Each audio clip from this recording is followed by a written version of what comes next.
Welcome to an all-new episode of the Marcanine podcast, our third episode ever. It seems lately we've had a trend of high-profile Dragon Ball personalities that have been joining the show, and today is no exception. You've probably heard him voice Goku and Gohan in Team 4 Stars Abridged, or his own YouTube channel where he does theories and Dragon Ball and other anime-related breakdowns. Please give it up for Team 4 Stars Lawrence MasakoX Simpson. Chi-Chi!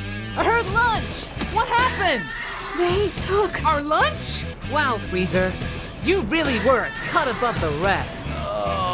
They took Gohan! Aw, man. I can't have him miss lunch. It's the fourth most important meal of the day. Right after brunch. But right before dinner. Hey guys, how's it going? How you doing? I love that voice. It's so iconic. You're known for a lot of different things at your current YouTube channel. Obviously, Team 4 Star is sort of the platform that was a good stepping point for you. But I'm really happy to have you on the show to talk about these things. There's so many questions that I have about your experiences, your progress on YouTube, what's been going on in your personal life, because you're in the UK, right? So you're pretty far away from us down here in America. And I wanted to ask you, like, how have you been? How has things been over there? Well, as far as I can tell, things have been relatively fine. In terms of what I do, I am a relative shut-in when it comes to stuff to do with work. I think what you could describe me is like an extroverted introvert. I respect that. And I can switch it on if I need to, but like on a convention weekend. So if I need to just yell as Goku to 2,000 people at any one time, I can do that. But then at the end of the weekend, when all is done, I'm like, okay, I will be nice to people, but I'll be like, I need to recharge. See, it's so funny. I've had so many conversations, and I've asked every guest so far on the podcast how they've been handling the global pandemic and the shutdown. Things are very different here in America, obviously very divisive. It's turned into a political issue, and we'll ignore all those aspects of it. But I've always told people that, like for me, it hasn't been that bad. And obviously not to be insensitive to anyone that's suffering or going through a really hard time, but for people like us, I feel like I'm constantly inside. I'm relaxing, I'm saving money, I'm, focusing more on YouTube and social media platforms. And I assume someone like yourself who's so heavily invested, that's pretty much been what you've been up to, right? Yeah, I mean, truth be told, I feel like we haven't been officially tested, so we haven't confirmed this, but I believe that myself and my wife Philly, we did have COVID-like symptoms back at the end of February. Oh, okay. And because we went to Spain around about that time. Okay. Because I'm a big Formula One fan, Yeah. and for a Christmas present, Philly got me tickets to go see the testing in Catalonia. Mm-hmm. So we went to there, and it's a hotbed, loads of people there, from all the different places of the world. Catalonia being one of the big hotspots of COVID back in February. So yeah, no wonder we eventually got it. So yeah, we did experience some symptoms. Philly kind of suffered more than I did, but I had something. But we got out of it okay, and we were obviously be sure to self-isolate accordingly. So I know I've known you for a long time, and I knew that you were married. I've never had the privilege of being able to speak to Philly or get to know her. But is she how is she handling things? Is she sort of introverted like you as well? Is she kind of suffering inside the house? Is she? How is she handling it? Oh no, not at all. I mean, the thing is though, one thing I've realized, because we've been together for married relationship for about nearly 8 years now. Congratulations, So, long time. thank you. But basically, the thing that you notice is that Philly she's very matronly. She's not one of these people that gets knocked down very easily. She just will she'll be like, right, come on, right, we're gonna go and do stuff. You don't get a chance to wallow in self-pity, and she keeps you going. Sure. So that's why I married her. Really, she's just one of those people. It's like she'd be a great partner to Hawkeye in the fact of in Age of Ultron. Right. It's actually something really true. In 2015, I was not in a good place with Team 4 Star. I felt like I was on the periphery, and I remember Age of Ultron coming out. And there was that scene when they're at Hawkeye's place. Okay. And, Captain America and Iron Man are going, brr, brr, brr, we shouldn't be doing this. I'm going to figuratively chop wood and break wood to show how strong I am. You tough. And then Hawkeye's partner is just like, you're just as important as them, And that actually resonated well with me. I'm like, it made me feel like, I am actually worth something. So there's that thing. So she's there as like my support, really. Okay. And that's why I love her, really. Well, that's good. That's a lovely sentiment. Sorry. But I'm sorry. It's like she's also a biology teacher. So again, she's very used to people complaining and because of like all the practical experiments. Is she teaching from home? And she is. She's been able to set work from home, and so she's been able to adapt. And she's gone into school recently because in the UK, like people in years 10 and 12, which is roughly about 10th and 12th grade. Yeah. Like they have to go in for to prepare for tests and stuff like that. But those are the only examples. And she teaches biology sciences. So for those age ranges, is that where it is? Like the kind of teenage years of high school? Is that what I'm to understand? Yeah. She goes from like 5th through to from the ages of 11 through 18. Oh, okay. That's a lot. That's a very difficult time. I remember how awkward that was for me growing up and dealing with all that. Okay, well, I'm curious. One last thing. So while you're in relation to the lockdown, so while you're at home and you're dealing with the lockdown, you have all YouTube. Have you found this kind of has heightened your sense of focus while working on your YouTube channel and working on other projects internally? Like now you don't really have a lot of options to go outside, or is this kind of just business as usual, really, for you? It's business as usual, really, because for the most part, when Philly's at school, I work from home, and that's not really changed anything that much. Yeah. I mean, it's something that I've also done to ensure I don't go spare, is that I have a 3-week buffer. So I have 3 weeks worth of videos in the bank. So that's like 9 videos already made. So it means, and I keep still making videos. So it means I have that all ready. So in case something happens, or if there's a big project that I need to do that takes up a lot of time, I'm not being rushed off my feet. This is so fascinating. So previously in the last episode of the podcast, I was speaking to Alex Mason, Unreal and Gaming, and he was telling me about how much of a driving force he is with how many videos that he loads up ahead of time. And I think to myself, you know what? Like I've got like 5 videos like in the bank, as it were, like ready to go, and I'm like, yeah, I'm on top of it. I'm good. I'm like, I'm doing well in YouTube. But you guys are so far ahead of me with how prepared you guys are. I'm like, how do you have the time to edit that much? Because I don't do a lot of heavy editing, but I'm like, oh my God, like this is taking me hours, and then I got to use Final Cut and got to make the changes, and I got to send it to compressor and then upload it, and then it gets stuck on the 95% processing. I'm like, how in the hell do you guys have that much? Like, you guys are, it's amazing. That's amazing. That's why you guys are where you're at.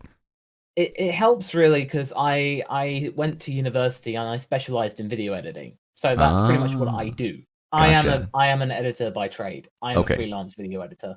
That makes sense. Work wasn't really coming my way. So I thought, well, I edit my videos, and by loads of people sending me emails saying, hey, we can edit your videos for you for about $1,800 a month. And I'm I get those too. I'm like, okay, I'm saving myself $1,800 a month. I do that. I write, present, and I do have my friend Haverock. He is my researcher pal, and he helps conjure up some script ideas. So we work together so we can produce the content in a timely fashion. And his ideas work really well with mine. So over the last 3 years that we've worked together, he and I have basically become one. So we can like have hours of conversation of just like the same thing, and we're sit on the same page. So that's why we've also dabbled in our podcast Up on the Lookout. That's why we did it. Okay. Because we'd love to like do more stuff that's not just 15-minute videos. Right. We can like have an hour to discuss a particular topic. So it gives us that freedom to do so. So you just said you've been doing this for about 3 years, and time certainly does fly, but that's about the length or the life of your YouTube channel, right? It's only been up for a few years, or am I wrong? Has it been up longer than that? No. I originally had a channel in 2006. Oh wow! When YouTube was brand new. That was MasakoX, but that got taken down because of Naruto Abridged. So I set up a new channel, MasakoX Stream. So I basically had that in 2007. And so it had that, and I've just been using that as like a basic depository of videos and content over the years. And then in 2015, like I said, when I was starting to take myself seriously and develop my own brand, Yeah. I started making content for me. Right. And I had about like 20,000 subs. I then started doing super reviews at the start of 2016, starting from episode 27. So every week I would get up and review the episode, and people liked them. And eventually I got in contact with Geekdom. We did an interview. That doubled my subscribers really quickly. Oh, nice. I did a Let's Play called Goku's Going to Show You on the TFS Gaming channel. That's so cool. And that built up stuff. And then I had my breakthrough on October 2016, roughly, when I made a video about Super Saiyan 3's dumb. So I did that, and within but the anime community loved that. I went from 50k to 100k. So That's like, amazing. Okay, I did something right.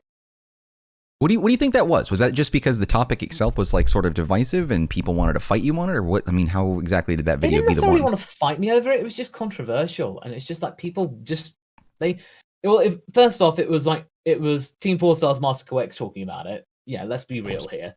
And then, of course, it was the content. I did do a lot of mathematical stuff. There were a couple of mistakes, but it was fairly well presented. And I did try and present it in a way that it was like, hey, this is just my opinion. If you have your own opinion, you're more than welcome to share it. And I'm sure the internet was completely reasonable and understanding about that too, right? Oh, yeah, absolutely. Oh, no, actually, they were. Luckily, my community is actually really fair with that kind of stuff. So that's impressive. They are absolutely really, really forgiving, and actually really they think a lot of things through, and it's the community I have on the channel is actually really great. I'm really happy about them. So it's always like a lot of people going, hey, you upload this on my birthday. And oh wow, I never clicked so fast. It's really nice. It makes me appreciate every time I upload a video.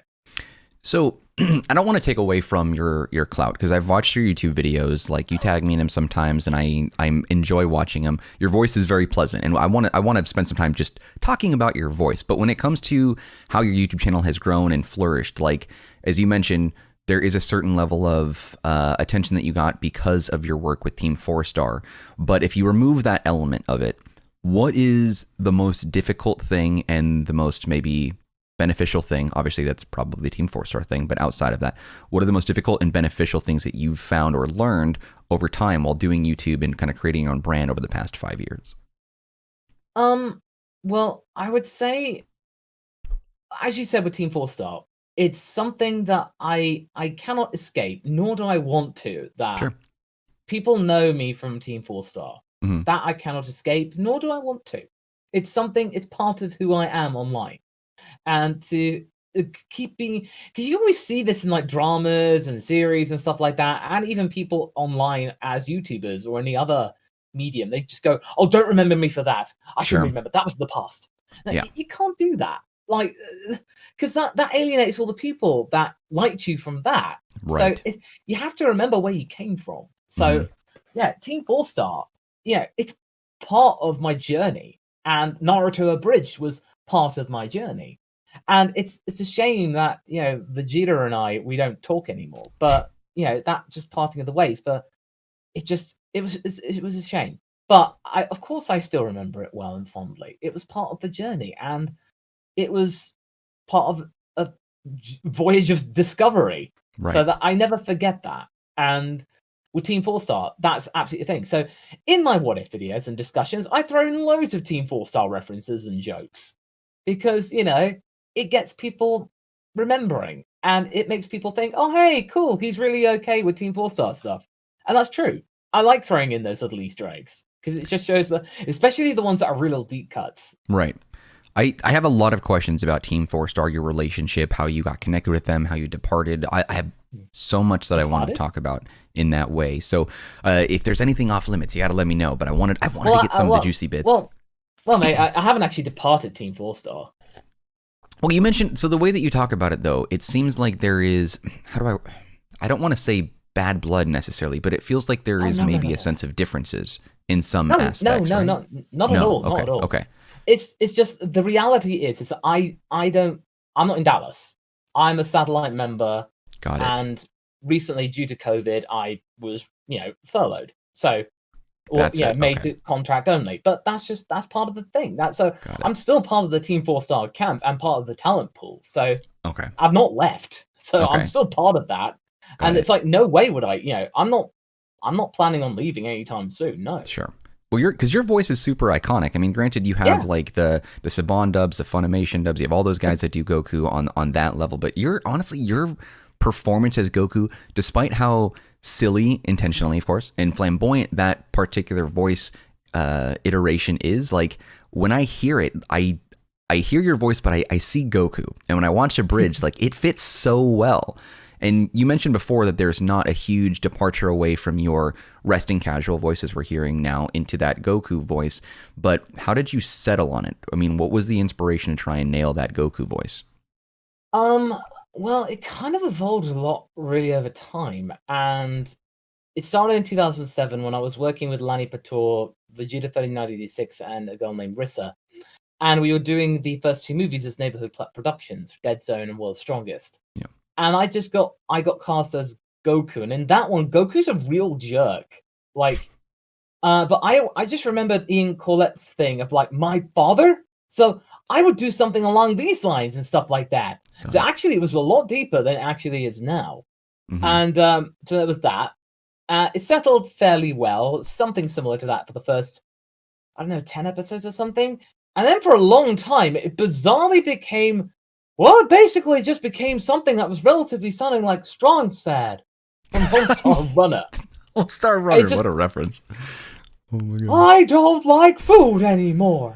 So it just made it so basically, and then Vegeta. Well, Vegeta is just basically being strong back. Yeah, it is. It's like, yeah, no. For some reason, it just I look back on those episodes, like between first half of season 2. It sounded a lot like Goku doing a Strong Sad impression. It sounded a bit off, but it really only settled down to where it is now, around about the start of the Goku Frieza fight. Okay. So, so when you just get to those points of like Frieza's just going, "Will you just off? I don't have to use the bathroom." Okay. Let me hold on. Let me back up for a second. Let me back up. So Yeah. how did you get started with Team 4-Star? I mean, let's go way back. Let's get in the time machine and go way back and talk about how you got connected, because you said that you have a contract and that you're connected, and then you're still in the talent pool for all that stuff. So it's a very professional relationship that these aren't just guys that are hanging out like in their apartment, like and like myself and shooting these episodes. Like it's a real serious business with these guys. So was there like a casting call, or would you know a guy? Like what was the situation? How did you get partnered with them? Oh, this was like back in 2006, 2007, dude. Oh my This God. is all like in our bedrooms, absolutely. Okay. I was still at university. I was like 20 or something like that. I remember recording the first Naruto bridge when I was sick. Oh my Like gosh. you can hear me trying to do a Jesse voice and like all the random mooks in Naruto, and I had like a to protect the world from devastation. I was like, I was ill. I was like, I shouldn't have been recording. But no, I mean, I was doing with Vegeta 1986 Naruto abridged. That was like, most people say that was the abridged that came after Yu-Gi-Oh! Abridged, Martin Little Creepability. And it was like, it was one of the series that made people go, oh, dang, we can actually make our own abridged series. So we popularized it. But then Lani did Yu Yu Hakusho abridged, Kaiser did the really well edited Lupin the Third abridged, and Taka was on G Gundam abridged. So, Wow.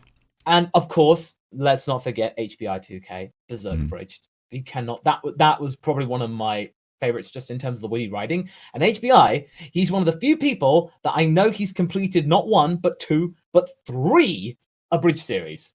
Wow. Berserk, Gantz, Escaflowne. See, I'm familiar with all these anime franchises, but I got to come clean. And this is going to be a fake fan moment for me, I guess. But the only one that I've ever actively watched, I've seen clips of many, but the only one I've actively watched was the Dragon Ball abridged one. I was never a Naruto fan. I was never a Yu-Gi-Oh fan. And I get so much crap for it from everyone I know, like within the anime community. Like if I ever mention it, I get destroyed. Like I'm constantly destroyed. I don't know, as a kid, because you mentioned you started recording back in like 2006, like I was just graduating high school. I was a senior in high school in 2006. God, it's so old. Jesus. Anyway, so I remember in high school, especially where I grew up, there was a certain mindset around anime and the people that liked it. And so I kind of felt closeted. I was like, I don't know if I can really share this with people because there's not a lot of open-mindedness here. And there weren't terms I don't think back then, like weeb or whatever, but it was a lot worse. You got insulted big time. I think eventually like right 2006 after graduation, I started being like, you know what, I don't care what other people think. And I found like a bit of an anime community, got involved, friends that were into it, and we started watching and whatnot. But you said that you guys, that Team 4-Star started off as exactly that, guys that were just fans of the community that started editing, and they were doing things in their apartments and whatnot. And I remember the first non-Team 4-Star but sort of parody franchise that I saw was Red versus Blue. The Rooster Teeth guys. Was that sort of an inspiration for you guys at all? Because I don't know, correct me if I'm wrong, but I feel like they were sort of among the first to pioneer footage of something and then throwing their own parody voices over it. Oh yeah, of course. Red versus Blue pretty much paved the way for the modern interpretation of the parody, and it was good on Microsoft from actually embracing it, and like the Halo team really getting behind it. Yeah. But really, with Team 4-Star, it's like we all did our own series and we got in contact with each other, and we really liked each other's work. We got chatting on Skype all the time, and then ultimately Kaiser was thinking, well, let's do a series that we all have in common, that we like, Dragon Ball. And he was very unsure whether we'd actually do it, but Taco was like, just go ahead and do it, man. And just pushing Kaiser just to ask us. And when Kaiser eventually asked me whether I'd like to voice Goku again, I went, yeah, sure, absolutely, without question. So I mean, that's not a role that you turn away from. Like, you embrace that role and you take that. If that's offered to you, you just, yep, let's do it. Absolutely. But I don't want you voice Goku, so it was like, cool, I get to do more Goku. Nice. How many episodes have you done? I know that you guys have covered, I think, the majority, if not all, of Dragon Ball Z and then Dragon Ball Super. Have you guys started to work on that? No, we've gotten through up to the end of the Cell games, basically up to the point where Trunks goes to fight for the future, so like the 190s, and that's pretty much where we've stopped. Okay, because I remember seeing you guys talking about it and promoting the Cell games, and I haven't watched that, but I'd assume like you guys are super far, so I'm like, you guys have probably completed that. But is there a reason why you guys haven't gone past that? Is it because of COVID? I'm assuming that's the reason why you guys haven't done more. No. Basically, it was various factors. Really, it was just getting to the point where loads of the copyright claims were like. They were all artificial, like bot claims. We put in a counterclaim, and it just like it would get unlocked, but it was just like the same thing over and over again. No dialogue at all from Toei. Yeah, there's not even the chance to come to something to be able to make it so it was mutually beneficial, or even beneficial solely to Toei. Right. So we never got that. We just got a stone wall.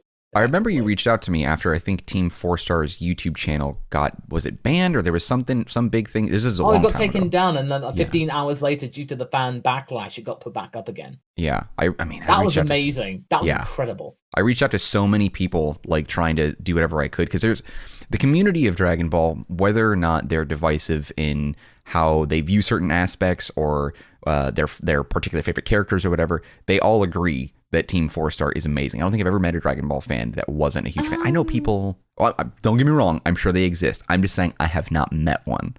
Like, they seem to be really big fans of it. So it was pretty easy when that went down that I was able to reach out to people and get them to kind of talk about it, try to bring it back. But you did a little wince right there. What were you going to say? Well, the thing is though, mate, there's no denying it. There are loads of people out there who are fans of Dragon Ball that don't care about Dragon Ball Z Abridged or even despise it. And I understand why, because there's a lot of things really. And I do see this happen a lot at conventions I've been to. People who are Dragon Ball cosplayers who don't necessarily know about DBZA, and they are like outwardly saying, I get harassed by basically doing these quotes for a thing I've never watched, and it makes me not want to watch it even more. So I'm like, I fully understand that there are loads of people out there that don't watch DBZA, and it's something that actually is not something they're interested in. What a wild thing. I never would have thought about that. As a cosplayer, repping the material, people coming up to you talking about like a parody abridged series, which from all I know is that it's beloved, but they hate it because they've never seen it, and people are asking them to do. It's important to remember Like, Yeah. not everybody likes what we do. It's the thing that we need to understand, because if we then meet somebody who doesn't like our material, it's not a blow. It's not a Right. blow to your confidence. So Right. I remember, like, at a convention I went to, at one MagFest, like 10 years ago or something. Mhm. This one guy actually came up to me after I did a panel with some guys from That Guy with the Glasses back then. Yeah. Like Hope Within Chaos and Linkara and stuff like that. And he actually came up to me and said, I don't like your content. I think it sucks. Wow. But then I do like the work of Noah King. And Noah King was right there next to me.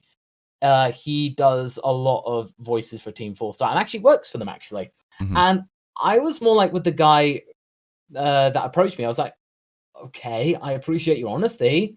You had the gumption to tell me that you didn't like it, and fair enough. I was more happy that Jesse was getting the recognition and kudos.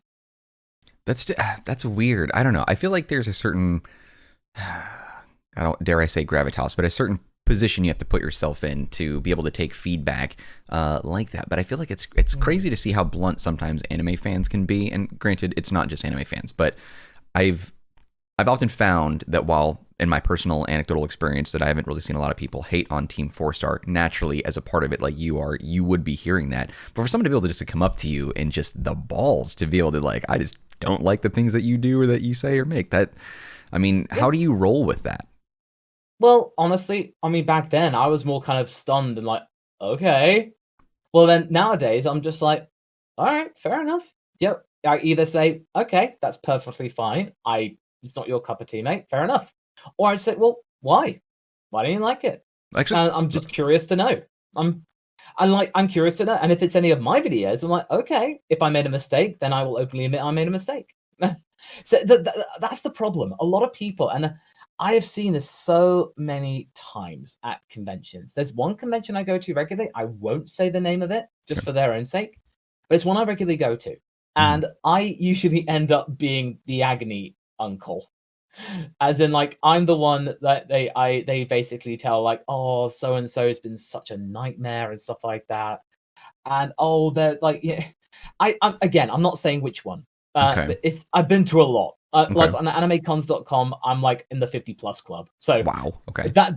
So that means that the identity of the convention will remain nameless. Okay. But it's just the point. The point is that I see a lot of people being really unfair to convention staff and gophers. Again, this is why I married Philly, as in she does not put up with my arrogance at all. So if I'm being like an arrogant so and so, she will tell me, and I'm like, oh, okay. As in the old classic wild quote, keep your feet on the ground.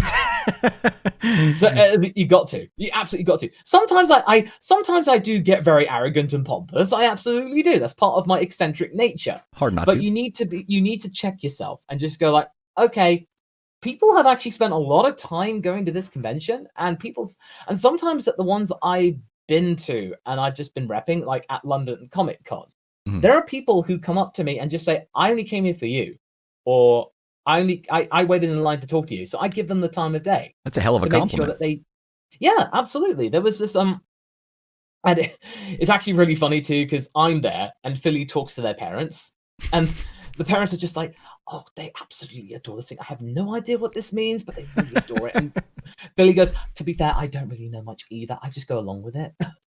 So we make a good team. We absolutely do make a good team. And there's this one story I remember, and it's probably one of the best fan interactions I've ever had. It was this dad and his 12-year-old daughter, and they actually spend their daddy-daughter time watching my What If videos. That's amazing.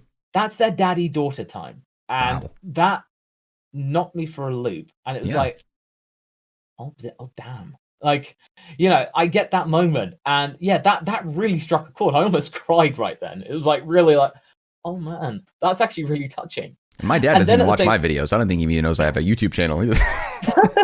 Oh, my parents do know. In fact, my dad wasn't really taking it seriously at all until he saw a panel that I was on at Otakon 2012. And I was like premiering a thing I was working on with Extra Dark One called Rosario plus Vampire Bridged. and there were 2,500 people in the auditorium. And I went, "Did you like that? Yeah, woo!" And Dad saw that and was like, "Oh my God, my son's famous." And ever since then, he's been like, you don't need to sort yourself short, you're MasakoX and stuff like that. So, in fact, I was going to Acon in Texas, and I was getting this. I was on the plane, absolutely fine. Yeah, I was like, I'm in my seat, ready to go. I was just so happy because I found a limitless leg seat, like just purely by chance in economy. Lucky indeed. So it was like, oh, cool. I'm 6'3", and I don't have to worry about legroom. Fantastic. You're 6'3"? Yeah, tallest guy on the team. Okay, I'm 6'1", so I respect the 6 foot club, but 6'3". If I was any taller, man, car rides I'm would the be a shortest nightmare. guy in my family. Like, You're the shortest guy in your family? My How brother's tall? 6'7", my dad's 6'5". Father Masako is 6'5". Oh my god. And my brother is 6'7". That's insane. And in You fact, guys have amazing genes. his friend got me to record a greeting as Goku for her wedding. And she would always refer to my brother, because he had long hair at the time, as Raditz. So it was like he since cut the hair. But so my dad basically, I saw this video and I didn't realize that my plane got 90 minutes delayed. I didn't realize that because I was having a good time. And he actually got on the blower to British Airways and complained and say, "You're holding up my son. He's at a busy anime convention." And I had no idea about this until I was heading back. Oh my god. And they said, "Oh, Mr. Simpson, please, can you come below a check-in desk, please?" And I'm like, "Am I in trouble?" And then they said I got an upgrade. Oh on my the way back, and I was like, god. "Does somebody know who I am?" And I was like messaging Mum, I was messaging Philly, and then eventually it clicked. And I was like, and then I went to message Dad. "What did you do?" And then he was like, I didn't do anything." And then Mum, he said, "Oh no, he complained to British Airways," and it was like, I mentioned who I was, and I was like, "Don't do that." That's an incredible story. Your dad is so proud of you that he called the airline, complained, and got you an upgrade. That's and considering amazing. for the longest time he was more embarrassed of me than proud of me. Because I was a bit of a weirdo as a kid. That's such a common thing. Like I remember so much, and I think this is why like my own father's not like invested in it, but I think it's the mindset of, because I think you and I were relatively close to the same age within a few years, and I think our parents come from a generation where they don't understand YouTube, they don't understand gaming or what it means to be like professional. They hear the term Fortnite, they think of the stupid dance and kids being obnoxious, but they don't understand that there is a major competitive edge in making content on media platforms, not only with the monetization and the financial aspect, but it's a serious business now. Actually, no, that's not quite true with my parents. The thing is, though, my parents, they're like approaching 70 now. I'm like 33. So they're like nearly 70. And I've noticed this one thing, and a lot of stand-up comics notice this, and I've noticed it too suddenly, is that there's this age gap, like where we are and the generation below us. They tech savvy, we're pretty much aware how the world works. Right. And then there's the one above us, like Generation X and above. They're like, "Oh, we think technology is terrible and we don't understand it, blah, blah, blah." And then there's like the people in their like late 60s, early 70s. "Oh my goodness, this is fantastic. This is amazing." Like Netflix, it's like my mum absolutely loves Netflix. It's like, I say, "Have you checked this thing out on Netflix?" Like, "I did. It's absolutely amazing." And she loves her iPad. And it's just like all of these things. She's texting me, sending emojis. She's really getting into it. It's like the generation between her, her generation, and then ours, don't trust technology at all and don't want to understand it. Yeah, and that's the interesting phenomena I've noticed. So my parents, they're also very savvy in the world of like media. Like my grandfather was an editor and movie maker in the 40s. He actually had he did a lot of stuff thriller movies, and he had an office in central London in Wardour Street. So he worked very hard. And my uncle, he actually was on one of JFK's presidential tours to Africa. So he was one of the photographers. So I've seen these pictures of President Kennedy like with meeting Haile Selassie in 1961. So you think like there's a lot of history there. So there's a lot of history in photography, media, and stuff like that. Yeah. So basically, I've just followed the trend, just albeit in the modern interpretation. So your family is basically a bunch of giants, like they're over 6 foot, that all are in the media industry in some way, shape, or form, is what it sounds like. Not literal giants necessarily, but we have been dabbling in media, photography, all that stuff. It's what we do. It's sort of, we've adapted over the years. See, I think you brought up a good point, like with the technology thing, is I feel like any member of my family that is of that age that despises technology, they love their iPad. Anything they know about technology comes from their iPad. Everything they do is on that device. Like they'll be sitting in the living room, there'll be a TV in the background playing a movie, and they'll prefer to watch like anything else on the iPad. They'll watch like a whole other movie on their iPad on the couch, like while something else is playing, just because of how simple it is to use, how accessible it is. And I think that's been a pretty great tool about getting people to learn technology, because I've worked in the tech industry for quite a while, and so I get constant calls and texts from family and friends about how to set this up and how to that. And my general answer now is just Google it, because I'm so over having to answer that question. I'm like, just Google it. You have an iPad, just Google it, and then you'll figure it out. It's usually simple stuff. But I wish my dad was a little bit more aware of the YouTube culture. I just want to be like, I want to get that call and be like, you know what, son? I'm proud of you. You hit 2,000 subscribers on YouTube. I'm so proud of you, son. But who knows if that'll ever happen. It was very much the point. I'm not trying to like be humble bragging or anything, but it's just that moment when I had my silver play button and I showed Dad. It was like fantastic, and he just gave me a hug. So it was where do you have it? I don't see it in the background from there. Where do you keep your silver play button? It's up on that side of the it's up on my other side of the wall. Yeah. So it's like it's hanging up, but yeah, I've got that there. And if I don't get a gold play button, that's fine. I'm not. That's $1 million. I was lucky to get that. I was lucky to get that one. That's $1 million, isn't it? The gold one is $1 million.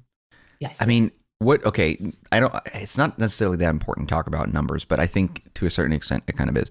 What are you at right now? Do you know what your subscriber count is offhand? Do you keep track of it? Oh yeah, I'm a numbers nut. I'm a lover of statistics and numbers and stuff like that. I'm at about 458,000.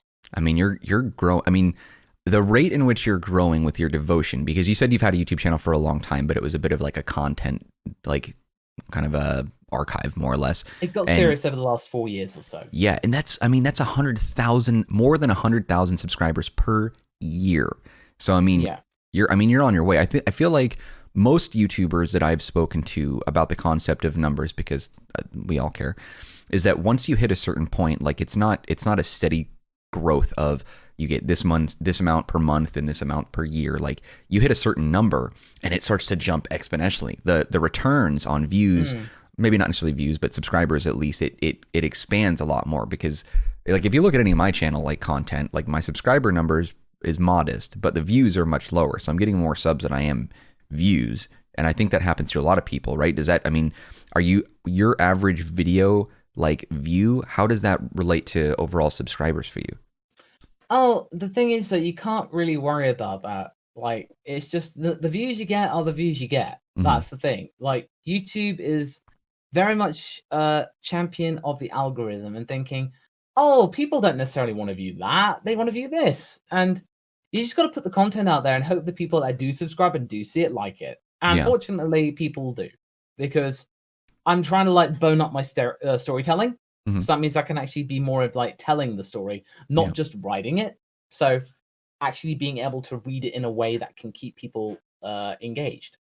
So you said you're a numbers nut. So I imagine there are certain questions I could ask you about views and likes and dislikes and whatever that you would know off the top of your head. And maybe you would know this one. Is there a video what is the most disliked video on your channel? Or is there a video that you thought would get a lot more likes that just got pummeled with dislikes? Anything like that at all? Let me just have a look. Because I can get it up now. In terms, I don't know whether you can actually do it from the ratio of likes through dislikes. Because your YouTube videos and the ones that I've seen, and what I really enjoy about it is that you're very, very lighthearted. And I don't, at least for me, and maybe it's just the perception of how I look at things, I don't look at it as a very matter of fact, like some YouTubers do. Is I feel like when they're delivering a story or delivering information, it's a very drive home that this is the definitive, objective truth. My word is gospel. What I'm saying is like the most matter of fact thing. And something about that sort of rubs me the wrong way. But with you and the content that you put out, it doesn't hit me in the same way. It's fun and it's, do I want to say spunky? I'm trying to find the right words and adjective to describe this, but I think maybe because I know the type of person that you are and your history with Team 4-Star, it's hard to hear your voice and not be pleased in a sort of pleasant type of way. You know what I mean? Oh, yeah. I can tell you exactly. And incidentally, the most dislikes on a video is like 15%. 15% dislike? 85% likes. 15% Really? dislikes. So that's fantastic. Yeah, the way, again, it's how you say. I don't make my videos gospel and like the only interpretation ever. That's the thing. I just say, like, with my discussions, I go, hey, this is just conjecture. I could be wrong. If I'm wrong, let me know. This is my only opinion. And with the what ifs, I just say, this is my interpretation. If you don't like the what if that I do, come up with your own version. And no two what ifs are the same. So if you want to do a what if Raditz turn good what if of yourself, go for it. I'm not going to stop you. I don't lay claim to my what ifs. So that's what a lot of people I've noticed do, is in they go like, hey, you do my what if idea. You can't do that. I'm like, why? It's not going to... The only problem you'll have is if you copy, like wholesale. Right. But if you have the same premise, but you come up with your own journey and writing and your narrative, that's fine. That's your interpretation. Nobody will come up with the same exact story. So what ifs are probably my favorite thing when it comes to Dragon Ball. And even the video games have done this too, where they've had like what if plays. And I think there was even like an entire game based on the what if scenario. I think those sorts of storylines and aspects were really fun. Like there was one what if in a video game, I think it was like the first Budokai, and it was Vegeta arriving on Earth, and I think the outcome was Vegeta beat Goku, and somehow the events around that caused Vegeta to transform into a Super Saiyan while he was on Earth for the very first time when he was trying to get the Dragon Balls, like in that event. I don't remember all the details in the game, so if there's someone watching this that can like expand on that, let me know. But that really opened up my eyes to a lot of what ifs. And Alex, the guy that I spoke to on Real Ent Gaming in the previous podcast, he does a lot of what ifs that I really, really love. Is there a what if that you have discussed or that you want to discuss that you've thought about that is your absolute favorite? Oh, recently? I mean, general, the just ever. classics are what if Raditz turned good, what if Gine went with Goku to Earth. I love those ones. But the one I've really loved lately is what if Frieza turned good. And a lot of people really did not like the idea at first. They thought it was completely impossible. But I was like, in a way, yes, you're right. But what does Frieza love the most? Having power and purpose, an identity. Yes. What if that was all stripped away? Who can strip it away? His father. His father, if basically he thought that his son was not doing a good enough job, power's all gone. Yeah. It's like, I don't like what you did there, son. You're no longer the emperor. Educate me on that. I didn't know that was the case. King Cold could take, like, are you saying power is not his strength, but power is as in like his position in the military? Power, but as in like being the emperor. Got it. Because that's what we learned from Broly. The Broly movie. King Cold basically passed the reins over to his son. Yes. He could take him back. He's smart enough to be able to have a loophole like that. Sure. And in my story, it's like Frieza pretends to listen to Goku's advice and offers him his ship and knows where to take him. So they escape planet Namek, they get into space, but then Frieza double crosses Goku. Of course. Tries to blow the window out into space, but it backfires. So Frieza does get blown up, some damage and stuff, but not as bad as it was in the original story. Right. But it then leads to the idea of like King Cold finds them and Frieza's utterly broken in the fact like this plan of his, he was beaten by a monkey and he absolutely was completely devastated. And, you know, King Cold gets wind of like, oh, you helped the monkey. Why would you help the monkey? Have I made a son who's too soft? Maybe you shouldn't be the emperor. So King Cold basically just takes it way too far. And then eventually he doubts Frieza, and then Frieza gets to the point where he attacks his father, and that's like, you are no son of mine. And he loses everything. He ultimately becomes a space drifter. And from there, he has to build everything up again. So he actually learns an honest day's work. he basically then becomes a tsundere. And So one thing he- I've noticed, and this is something I've really, really admire, and this is something I've done. So the three children of King Cold, there is Cooler, who I Mhm. always describe as lawful evil, Right. as in he's very much like King Cold. And the reason why King Cold had Frieza is because he thought, oh, Cooler's too similar to me. Like, yeah, what's the point of making an exact carbon copy of myself? But I can do it. Right. Frieza is neutral evil, as in like he is very evil and he does things for himself. Right. But there is still a system. And in Yes. this one, King Cold makes third son called Trojan, after Liquid Night Trojan. And like it. that is chaotic evil, like as in like completely bonkers and insane. So you have those three types of evil. And again, I've done like 8 parts of it. I've written the 9th one, and that at the moment is my favorite because it's now ultimately turned into like something that would be not too dissimilar from Outlaw Star. I like the concept. I mean, I'm curious to know if someone would be interested in doing like a fanfic on this, because some of the fan fiction I think is not as detailed and thorough as something that's 9 like YouTube episodes in expanding on such a concept. I will tell you something. There is a fanfic author called Megane-chan 720, and she's actually novelized the Gine What If that I do, and has turned it into like a huge, like over 40,000 word story. Amazing. And I've actually done readings of the 2/3 of it on my channel because I think it's amazing. It adds an extra nuance to it that I couldn't do in a video. And she's done a fantastic job. And even on Twitter, she adds so much details. Like she wrote, like pretended to be Gohan and drew like, what did I do on my summer vacation? Gohan, aged 5. And it's like the attention to detail in that is incredible. I didn't ask her to do that. She's like, that's her own drive and desire to do it. As a fan of yours, right? Yeah, absolutely. And the fans' ingenuity, and it's gotten people wanting to come up with their own stories, and that's fantastic. And I say to people, just give it a go. Give it a try. It's always worth a go. If it doesn't work out, you gave it a try. That's all that people can ask. You know, the what if thing, I've talked about this again in my previous podcast, a fanfic project that I was working on as well as a sort of what if. And there's been a few what if projects that I've been trying to tinker with over time. And there was one what if scenario that I did a long time ago, and it was about Cell. And you think about how Cell is comprised of all sorts of different genetic codings from various characters or Z fighters, even Frieza. And I got to thinking, like, is it possible for Cell to have like a gold form, or could he become like a Super Saiyan God more or less by having those genetics? This video was a long time ago. It wasn't really like a great quality. It was just sort of a random discussion thing. But after I think it was Resurrection F came out and Frieza had his gold form and Goku turned into a Super Saiyan God and Blue or whatever and all that stuff. This video was just exploring the concept, because with Saiyan DNA, you know, you have no limits. Like there's no cap. You can just go and reach whole new levels of energy and strength and power. But that was always one thing that I really just kind of like to think about with Dragon Balls, how many different timelines there are with Trunks appearing and how many different variables there are. So it's like no matter what like viewpoint or what if scenario you come up with, there's likely in the laws of infinitability, I don't know if that's a word, infinity, there's probably a timeline out there that sort of encapsulates that. So that was, I don't know. Yeah.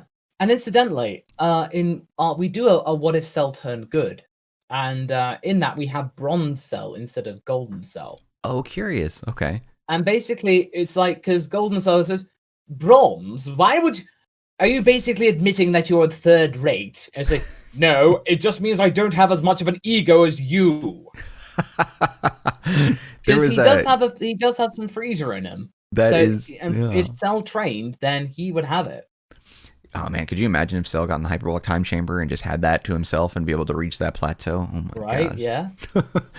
So YouTube's a big thing, a passion project for you, and also is that your main business? I don't know if that's too personal, but is that your main like career path, or do you have other projects that you're currently working on outside of YouTube right now?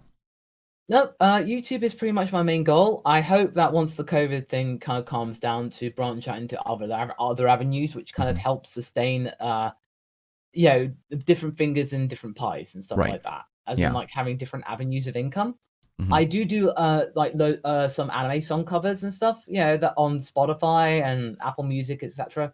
Just to kind of like have a little bit of extra income. And it's also fun to do as a spare time thing. Yeah, share that with me. I'll put that in the description box of the video so people can pop into that. Oh, I want to make sure everyone has access access to all Spotify, your stuff. MasakoX Stream. That's what you so need cool. to do. Is it Masako and then is it just X and then TREME at the end? Is that how it's spelled? It's all one word. Okay. MasakoX Stream. Okay. I wasn't sure if it was like X Stream or if it was just a play on the X at the end of the moniker, but that makes sense. Okay. I want to check those out too. I'm curious to see like what what that sounds like. Yeah. The voice acting aspect with Team 4-Star has obviously been, like I said, sort of a platform for you to jump off in any direction that you really wanted to. Dragon Ball is a very big portion of that content. When it comes to YouTube and it comes to your podcast and the projects that you're working on, I mean, are there things that you maybe want to look at doing outside of Dragon Ball, or is your heart like so wrapped up in Dragon Ball that's really all that you care to do? I'd love to do more stuff like original projects and stuff. And with Dragon Ball R&R, I feel like it's like a good interim house, halfway house. Sorry. Yeah, but basically, Dragon Ball R&R is like the next step I did with my What If Raditz Turn Good series as a spin-off involving the kids. Or in that, you have Ranch, Goten, Trunks. They have their own adventures. It's slice of life in Dragon Ball R&R. So you can actually explore characters in a more laid-back setting and actually give them the time of day. So, for example, we're working on a 2-parter with Ten Shinhan and how he gets his dojo. Oh, cool. Little bit of a story there. So we're doing that, and I feel that's a good example of a halfway house, as in getting people used to my style of writing and Haverock's style of writing. So we can make our own, ultimately, original project, original IP. That's what we'd love to do. But we know that original IPs don't necessarily get a lot of traction. Sure. So what you need to do, you need to get people used to your style of writing, and maybe with a couple of original characters mixed in with character models that are already known, you can then make people feel more familiar. Sure. So that's what we intend. That's what we try and do. But ultimately, for now, Dragon Ball is the main focus. Okay. I know that we're pressed for time. I just wanted to thank you again for carving out roughly an hour or so to chat with me and speak with me on this. I was really excited to get you on the podcast. Typically what we do when we get towards the end of all this is I want to spend just a few minutes wrapping things up on the subject of any charities or any additional passion projects that you have that are outside of like career ambitions. Is there any shout outs, things that you're working with, things close to you that you want to bring attention to, just something that you just want to kind of say, get off your chest or express to bring awareness, anything like that right now in your life? I would just say that in the environment where we are right now, it's just basically you just got to be kind to your fellow person and be aware of people. And there are various just organizations out there. If you are seeking help, it's never a bad thing to get and ask for help. Right. Like, I mean, I never did when I was younger, and I probably should have, like, because I was really obese back in the day. And I never really reached out to people. Yeah, no, like 360 pounds, dude. 360. Wait, well, you're also like 6'10", so naturally you have a little extra. I know. I'm just kidding. Oh no, but luckily it could have been much worse. Absolutely. Yeah. But it was still very. I was still the fattest kid in school by a considerable amount. Wow.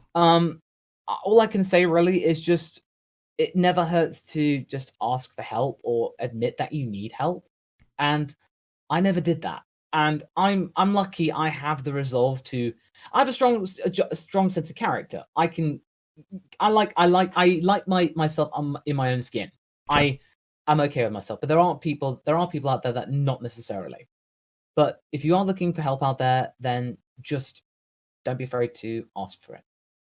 I appreciate that. I'll see if I can find some links to maybe direct people towards motivating themselves to ask for help, and I'll put that in the description box below as well, just to kind of expand on that and support that perspective. That's a very valuable thing to add right now. I think just to kind of chime in on that, as you mentioned, the time that we're in right now, and I think this is something that I personally think about, is that social media, things relating to body image, that sort of thing, has a tendency to really kind of either boost, but oftentimes knock down a lot of people on their perspectives. There's so much out there that I think make people judge themselves based on the popularity of someone they know or someone that they see or maybe an icon or a role model. So I appreciate you bringing that up and mentioning your own personal experiences, because there's so much perfection, and I say that in quotes, so much perfection out there that is manufactured, and I think people need to take a step back, maybe, you know, look at themselves in a more positive light and try to have that more positive image. So that's a very valuable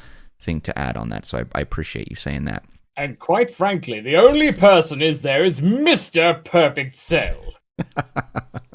Actually, yeah, but in all seriousness, it's like the one thing I'm actually really trying to do with my it sounds so corny, like with my OC ranch, as in like she as an adult, because a lot of people think, oh man, is she gonna become extra thick and like extra fan service like Android 21? Nah, dude, she's the daughter of Reddit. She's gonna be a big brick. She's a brick house who will basically crush you. Like, seriously, I'm all for like having this strong female character, with a really cool and amiable personality. But if you piss her off, she's gonna wreck you. And and a lot of people really dig that. And I dig it. Yeah. No, that's the thing, and it's not forced. A lot of the problem is with these big like studios and stuff. It comes off as forced. Like it's a lot of like stuff in a committee, whereas like I had the sole intent of coming up with a female character who is genuinely strong, is confident, empowered, but not idolized or objectified. Basically, just having the idea of just that strong visage and look and appearance that makes you admire her. Mm-hmm. And there was one summation, and this is to do with body image, is like over sexualization of anime characters, etc. As they do. As in, just there was this guy who posted a picture. He got a ranch poster of adult ranch, looking really buff and really strong, but also really attractive, and like you can appreciate that form. And there are all these other like posters of classic male Dragon Ball characters. She's in the middle. That poster's in the middle of that collection. You think, I've done it. I've made a character. I made a female character that people don't complain about. And I'm like, there are people who do complain about her, absolutely. Sure. But to be on that wall of that guy's bedroom or that office or whatever, that means a lot. Yeah, that we've done something right. And I feel like for me to do something right, and I was going to bring this up before, just to kind of farewell and end the podcast, I'm wondering if you would do me the honor of doing maybe just a quick line, a popular line from Team 4 Star's Dragon Ball Abridged as Goku, the most popular line of dialogue you think that character has, if you would deliver that line right here. Okay. Well, Mark, you know what they say. When you fall off that horse, you get back up and you eat that horse. Come eat that horse with me. Thank you. I'm so glad. I was very kind of like nervous to ask you to do that, but I appreciate it. No, I don't mind doing quotes of that all the time. That's what the majority of people like to hear, and it's like, hey, it's no skin off my nose. You've been an absolute pleasure and a joy to talk to you. I know that you've got some other obligations that you have to go tend to. I would love to have you a guest on the show. We got a little pupper to look after, so it's my turn. I have to be on puppy duty. Of course. Put her to bed. We got to put her to bed now, so that's a 2-person effort. All right. Well, I thank you for spending time with me and carving out an hour. This has been amazing. Thank you. I hope that maybe sometime in the future you guys can, or you can make a little more time so we can have another appearance from you on the show. There's so many other questions. There's never enough time. I have so many questions, con experiences, other things like in the voice acting industry, so much that I want to ask. But for now, thank you for spending time. I appreciate it having you here. You're absolutely welcome, Mark. All right, guys. Thank you guys for joining us. Lawrence Simpson, MasakoX, ladies and gentlemen. Be sure to subscribe to his channel. Follow him on his social media. The description box below will contain all the links to everything you need to know about what Masako is working on right now. I appreciate you guys watching. Like, comment, and subscribe on this channel as well if you're enjoying this content. And I will see you guys next time when we continue our podcast right here on the Marcanine channel. Take care, everyone. Catch you later. Bye. You know what? Sometimes a Ronin's just gotta do what a Ronin's gotta do. And no, it doesn't always involve eating.